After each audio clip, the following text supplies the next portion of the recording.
धनबाई कराची के इलाके लयारी में एक कमरे के साइज के फ्लैट में अपने शोहर और 2 बेटियों के साथ रहती हैं। वो घरों में काम करके अपने बच्चों का पेट पालती हैं। तकरीबन 3 बरस कबल उनकी 20 साला बेटी बानो घर से गायब हो गई थी। धनबाई के मुताबिक उनकी बेटी मुसलमान हो गई है और उसकी जबरदस्ती शादी कर दी गई है। मकामी अदालत इस मामले की समाअत भी कर रही है, लेकिन अभी तक कोई नतीजा नहीं निकला। धनबाई को भी अब अदालत से कोई उम्मीद नहीं है।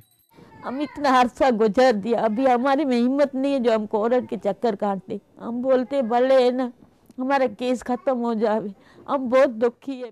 उनके मुताबिक गुज़िश्ता 3 बरसों में एक बार भी उनकी बेटी को अदालत में पेश नहीं किया गया और अब वो अदालतों के चक्कर काटकर थक गई हैं।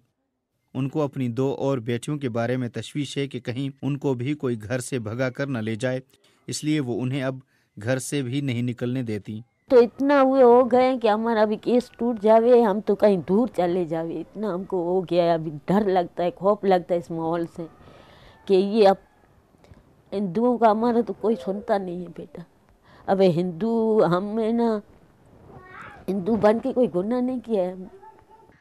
कराची हिंदू पंचायत का दावा है कि हर माह तकरीबन 15 से 20 ऐसे मामले सामने आते हैं जिनमें हिंदू लड़कियों को घरों से निकाला जाता है, उन्हें मुसलमान किया जाता है और उनकी ज़बरदस्ती शादी कर दी जाती है। उनका कहना है कि दीनी मदरसे और मजहबी जमातें एक मंसूबे के तहत ये काम कर रही हैं।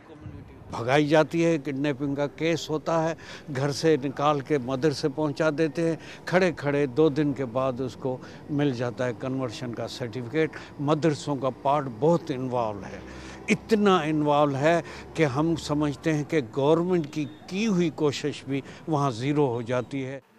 कराची का सबसे बड़ा मदरसा जामिया बिनोरिया इन तमाम इल्ज़ामात को मुस्तरद करता है और उसका कहना है कि गुज़िश्ता चंद माह में तकरीबन 300 गैर मुस्लिम लड़कियां और लड़के मुसलमान होने के लिए खुद मदरसे आए हैं।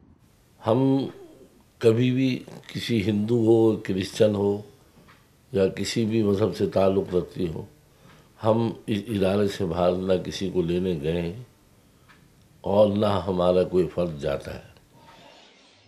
पाकिस्तान को बने हुए 63 बरस हो चुके हैं, लेकिन इस मुल्क की हिंदू कम्युनिटी अब भी अपने आप को गैर महफूज महसूस कर रही है। लड़कियों की ज़बरदस्ती शादियां और अगवा बराए तावान जैसे बड़े मसाइल का सामना कर रही है। ऐवान में उसके हक़ में उठने वाली आवाज़ भी गैर मौसर हो रही है। हफीज़ चाचड़, BBC इस्लामाबाद।